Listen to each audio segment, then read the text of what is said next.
Hello, and welcome to another episode of the Profit Minds podcast. I'm your host, Dr. Stephen Kirch, creator of the Profit Minds Growth System, a unique blend of profit growth, productivity acceleration, and building robust business process for scale. In every episode, I interview entrepreneurs and small business owners from around the world with a unique story to tell. You can find the show on YouTube, LinkedIn, Apple and Google Podcasts, Stitcher, Spotify, and more. Hello, everyone. Today, my guest is Jamie Van Cuyk, CEO and lead strategist of Growing Your Team. And today, we're going to be talking about hiring. Welcome, Jamie. Hello. Thank you so much for having me today. Yeah. So, the first question that I ask everybody is, tell me your story. How did you get to be who you are and what you do? Yes. So I love always starting off this way because my pathway to get to where I am today was not just so linear. Like I didn't start out thinking I was going to be helping small businesses hire. But one of the things I knew shortly after I graduated college was that I wanted to run my own business. My dad was an entrepreneur when I was growing up. He ran his own business, and I really liked a lot of what he had out there. He ran a machine shop, so he was very tied down to one location, but I saw the flexibility and other things that he was able to build and how he was able to be there for us as a family. So I was like, that is what I want. I just don't want to run kind of a brick and mortar type business. I want to have something a little bit more flexible where I can pick up my computer and work from wherever. The problem was I really didn't know exactly what I wanted to do. So after college, I started my corporate career with the goal of I am going to learn everything I can from when I'm working when I'm working for someone else so I can be a good boss and business owner once I start my own business. So fast forward to, oh gosh, I think 8, 9 years after graduating college. And it was finally time for me to leave the corporate world. It was shortly after my second daughter was born. And I was really having a hard time finding a daycare for her after I returned to work. My mom was watching her at first, but that problem of what am I going to do when my mom's not watching her anymore? It finally hit me. And I said, what am I waiting for? This is the sign to leave my corporate job and start the business my husband and I were always talking about. So I left corporate America to start a software development company with my husband. That 6 months later, I realized I was miserable and hated it and said, I do not want to work another day in software in my life. I love using software. I love technology, but I do not want to be on the other side of it. Let me be a user, not a creator, not leading those types of teams. So I said, what can I do? And I was lucky enough that the corporate company I left asked if I would stay on for a little bit as a consultant because they had some brand new managers that needed a little bit of extra support and training to learn how to go from an individual contributor to a first-time manager. There were some other projects that involved leadership development that they wanted some additional support with that the rest of the management team and leadership team didn't really have time for. And I said, sure, I'll do it. And I realized through that I loved consulting. I loved helping people grow and improve their leadership skills. I said, okay, but how do I go and sell this? What do I do? How do I pitch this to people that I don't know yet? And I decided to take advantage of my chamber membership that I had at the time and go to a lot of events just to talk to people and find out what exactly are the pain points out there so I could really narrow down what I should be offering. And going to those events, I kept finding myself speaking with small business owners, and they would tell me that their biggest struggle was hiring. And that was their leadership challenge, that they didn't know how to hire because they had never hired before doing it within their own business, or they did come from a corporate background where they hired, but they had large HR teams and senior leadership and peer managers and all these other people that were so involved in the process that now they were realizing that there was so much that they didn't know. And so they kept saying, hey, can you help me? And at first I was like, no, I'm really going after corporate clients. That's what I want. I want to help these large companies. But I'm like, I'll find you somebody. And I couldn't find anybody helping those micro businesses with their very early hires. If people said they were helping small businesses with hiring, they wanted you to already have 50 plus employees. That they didn't want to talk to you if you were hiring your first 1, 2, 5 employees. And that's when it kind of dawned on me. I was like, I have all this hiring knowledge from my time when I was in corporate because I managed a team that was always getting poached and promoted internally. And so I was always in this hiring phase. So I was like, I know a lot about hiring. I worked with HR on special projects. I did all this stuff. So I was like, people want this support. No one's out there really helping small businesses with this thing specifically. So let's do it. And now it's been a little bit over 6 years that I've been helping small businesses with hiring. That's great. Yeah, it's a very different thing when you're just a mom and pop shop trying to hire.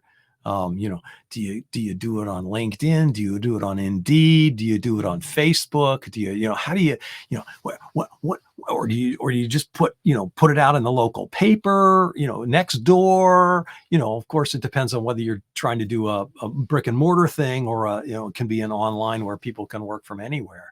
But so what are the four key things that you need to do in hiring? What are those key steps to do the hiring right?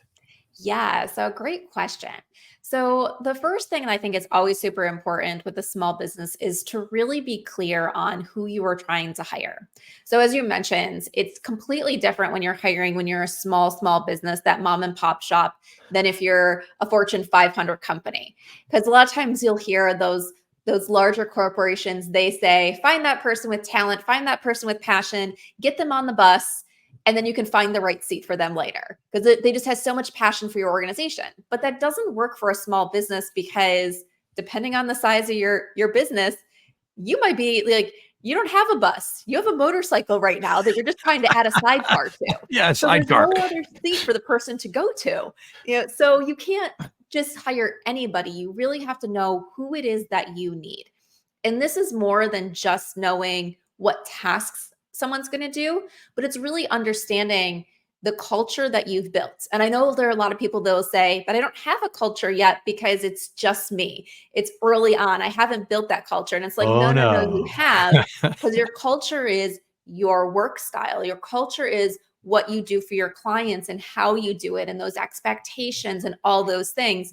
So you have a culture, even if you're just a business of one. So it's understanding that culture. It's understanding your leadership style. It's understanding your expectations of what success means for this role. And once you know that really who is going to be successful in this role, then you build a hiring process around finding that exact person.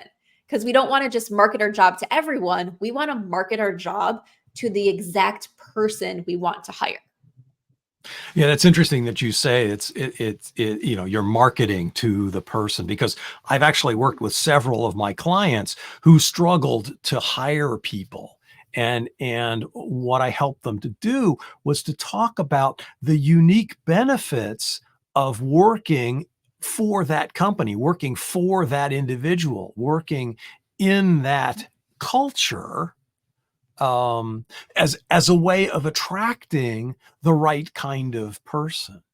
I don't know if that resonates with you. Yes, it is. Like one of the things that we always say is when you write a job post and you put it out there, you want candidates to read that and say, they just described me. Like, yes, this is me. Like they described my perfect job, like exactly me. Like this is me. And you want other people to read that and say, gosh, that is not me. Like, no, like I'd be miserable there. So we want to turn people off with our job posts just as much as we want to attract the right person. Yeah. And I even go a little bit further and say, really, because marketing is about, there's a problem that they have that they don't want, and a result that they want but don't have, right? The problem that they have but don't want is they don't have the right job. Yeah. Right? The result that they want is that they want the right job. And so you have to figure out what it is about your company and working in your environment that's going to attract that person that says, I don't really have the right job, but this is the job for me. Right? Exactly. It is one of those things, like, I talk to my clients a lot about, you know, having to get over this thing of like us thinking we're like super special, that everyone's going to want to work for us, that everyone's just going to wait until we have an opportunity. Once we start interviewing people, that they're just going to wait forever until we say, okay, now we're ready to hire you. And I have to remind people all the time is that people that are looking for jobs for a reason. Sometimes it's they were involved with a layoff, or they've had to relocate and they've had to leave their other job behind, and they need a job because they need to make money to put food on the table and a roof over their head. It's non-negotiable. They need to work. The other side of it is people are leaving their jobs because their jobs are no longer producing what they want, whether that's career growth, whether that's their happiness, touching their passions, or things like that. There's things that their current job's not giving them. So when they go to move, they want to make sure that they're finding a place that is going to give them whatever their current job is lacking. And so we have to remember that these people are searching for jobs for a reason, and they're not going to wait around for us to say, I'm finally ready to say yes to you, candidate. If you could be their number one choice, but if you're not making the right decisions and moving forward with the hiring process, they're going to assume that you're not interested and they're going to go elsewhere because they're looking for a reason and they want to fulfill that reason. And if they can't fulfill it with you, they're going to go to the next place that possibly can. Yeah, it's interesting that when you listed the reasons, you didn't list money. And it's interesting because the statistics are pretty clear from what I understand, at least when I was doing a lot of hiring in the corporate world.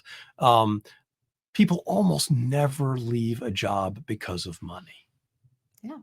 They almost always leave it because they're not happy. They're not getting what they want, as you described it, right? That they're not happy. It's no longer, there's no job growth. There's no, right?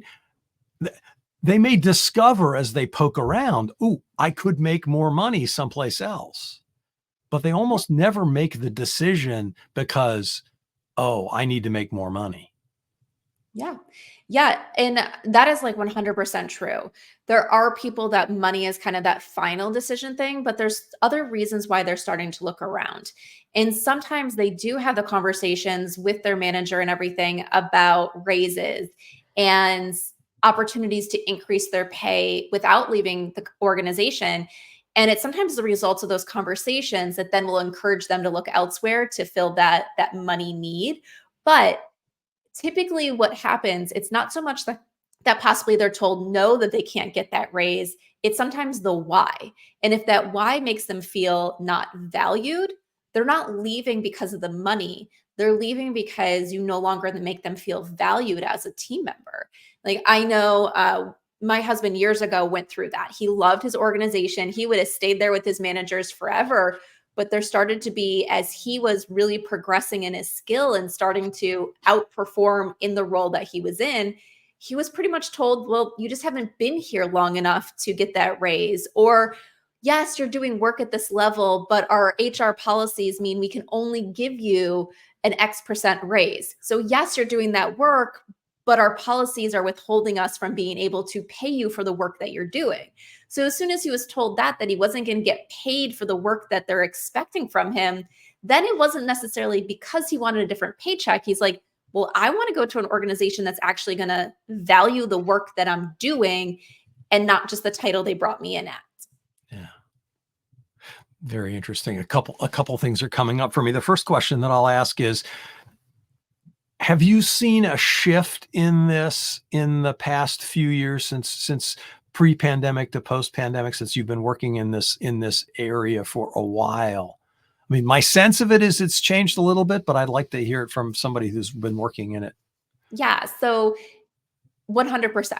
So I think that when we go from pre-pandemic to during the pandemic, there were a lot of shifts that were made at that point in time that were around money. I think it is more shifts than typical because people were starting to be able to go and get jobs and go and get opportunities from a remote basis. So you are no longer just competing and looking at opportunities that you could drive to. People who had never worked remotely were given the opportunity to do that, which meant your employer could be 2 hours away. They could be 2 states away.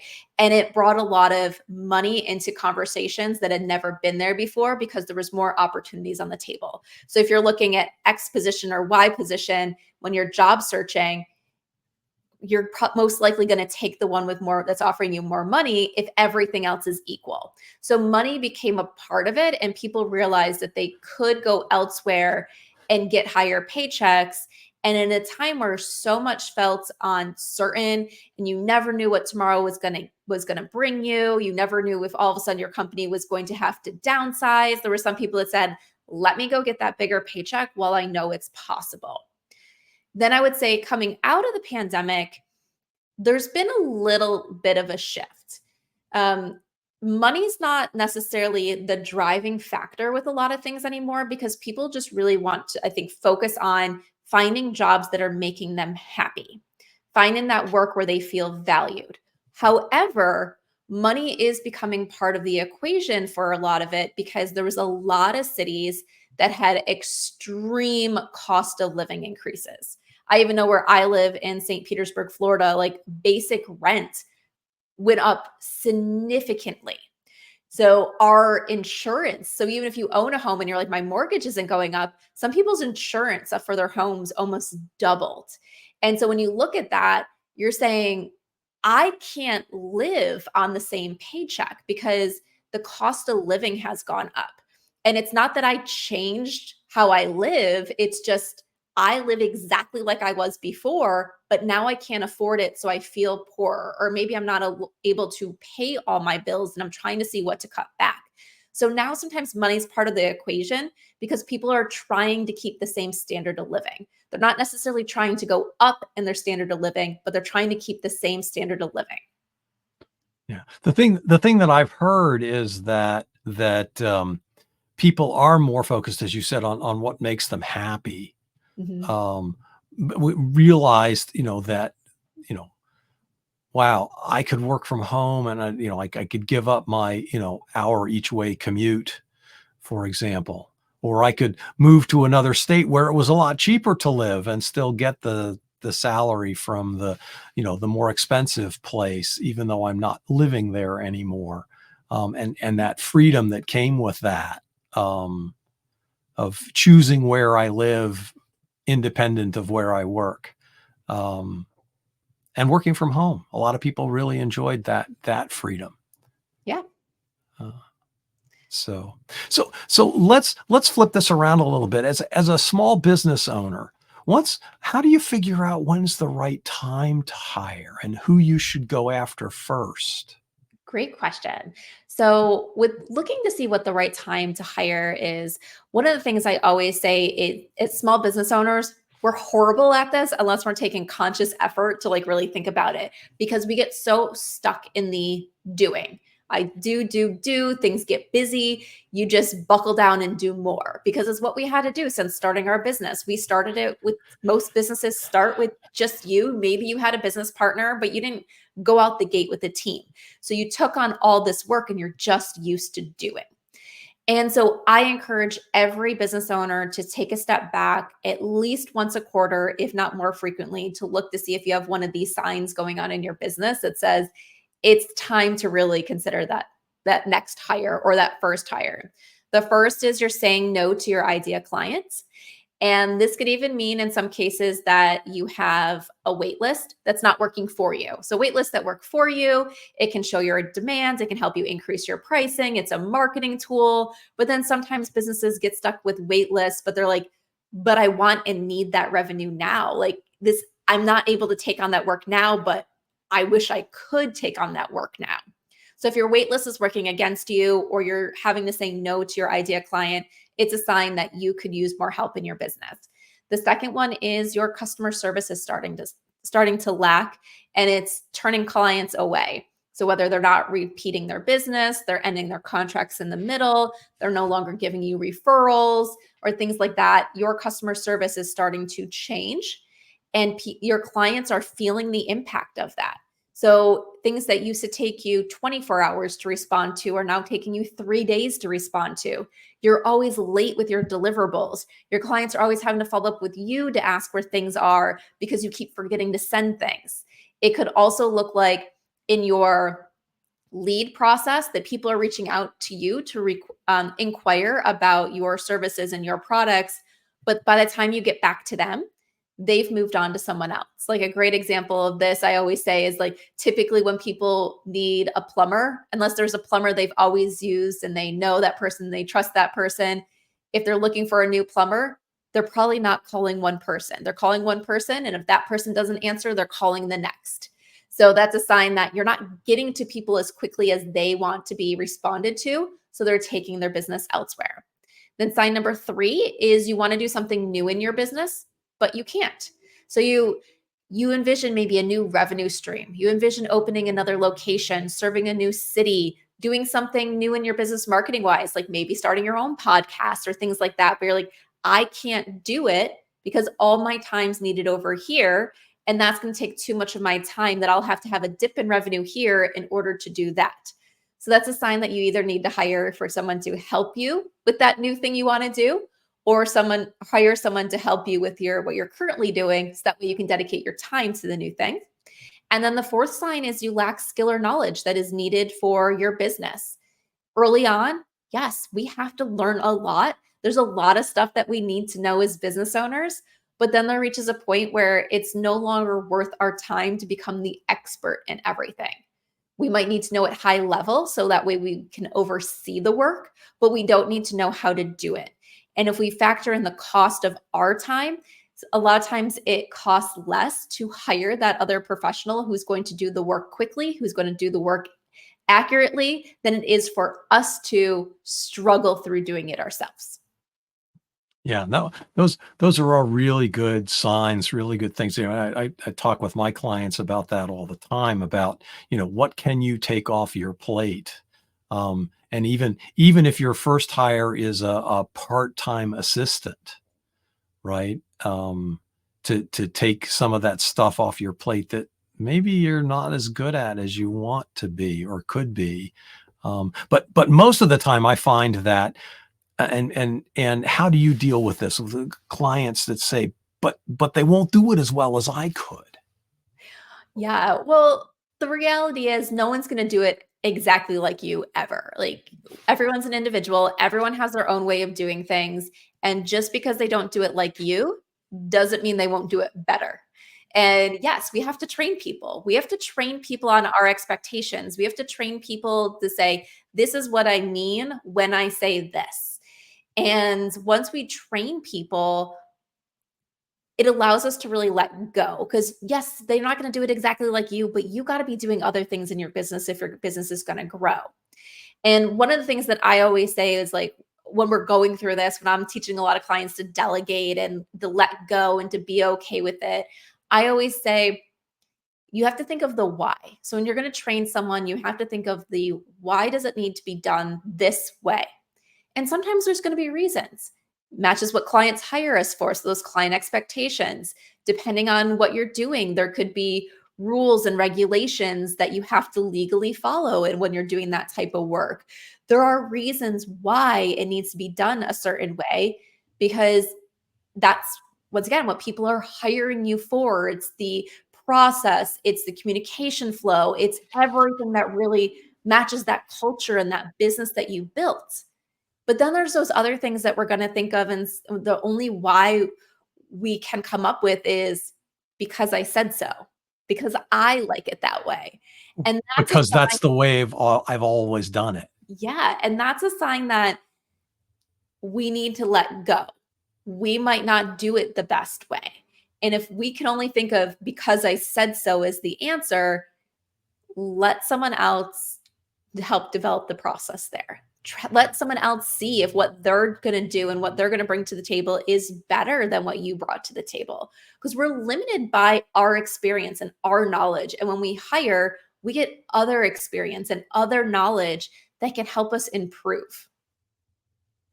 Yeah, that's a really great point. And going along with that, right, is if you're hiring, if you charge, let's say, $100 an hour for your time, and you're hiring somebody to do a $10 an hour task. I mean, just to make it extreme, right? Yeah. Or maybe you make $1,000 an hour and you're hiring somebody to do a $10 an hour task. If they only get 80% of it right, they get 80% as good as you would do it, right? You're still net, let's say the $100 example, you're still net $90 for that hour of time to Yeah. your business, because you can add so much more value in other things that that person is not capable of doing. So even if they don't get it perfect, even if it's not exactly the way, even if it's not as good as you would do it, Yeah. right? If it's Yeah. good enough.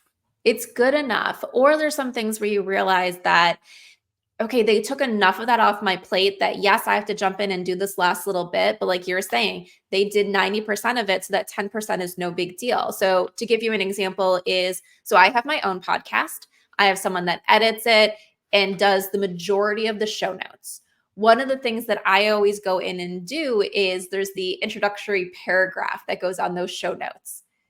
Majority of the time, whatever she writes, I'm changing it up, because it's not necessarily in my exact language. It's something because I know more about the topics that I was talking about on the show.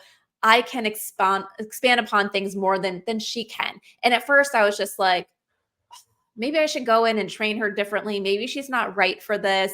But I'm just like, she is taking all that rest of the work of the show notes off my plate. This is one little thing that I have to do. And she writes enough there where I'm like, okay, now that someone who wasn't me listened to that episode, this is what her takeaway was. And then I'm just cleaning up that takeaway to be in my brand voice and use some of the additional language and stuff that I would use there. And if I was writing it myself, like right now, it might take me 5 minutes to change it up. It would probably take me 15 or 20 minutes to think back, okay, what did I talk about in this episode? How do I want to explain this? Is someone else going to understand this as they're not listening to the entire episode yet? This is just the introduction. And it really saves me time. And it's enough where I allow her to keep doing that because it makes a difference and I'm not doing it all.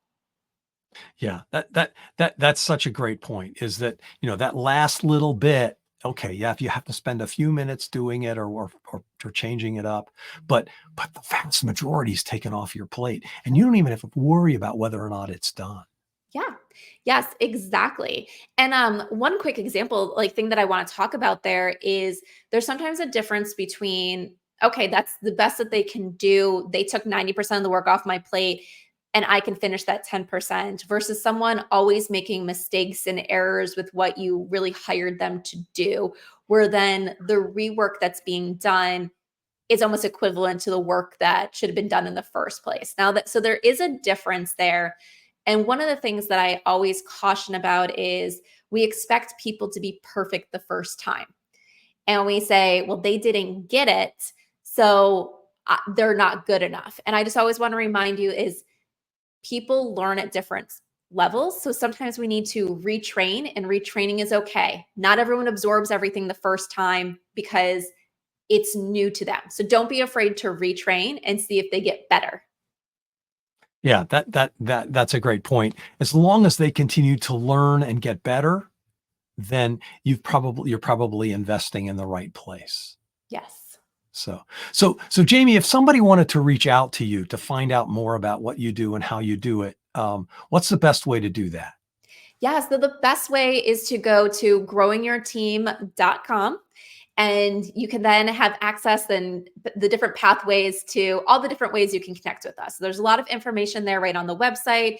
You can access the Growing Your Team podcast, and then you can go from there to connect with me on LinkedIn or Instagram. Those are the two platforms that we spend the majority of our time. Great. And that concludes our show. Thanks again to my guest, Jamie Van Cuyk, CEO and lead strategist of Growing Your Team. I hope you learned something about hiring. I know I did. Thanks for listening. You've been listening to the Profit Minds podcast. This is your host, Dr. Stephen Kirch. Please visit www.profitminds.net for other episodes or to contact me. Thank you for your positive feedback, comments, questions, and for sharing this show with others. Thanks for listening. Have a grateful day.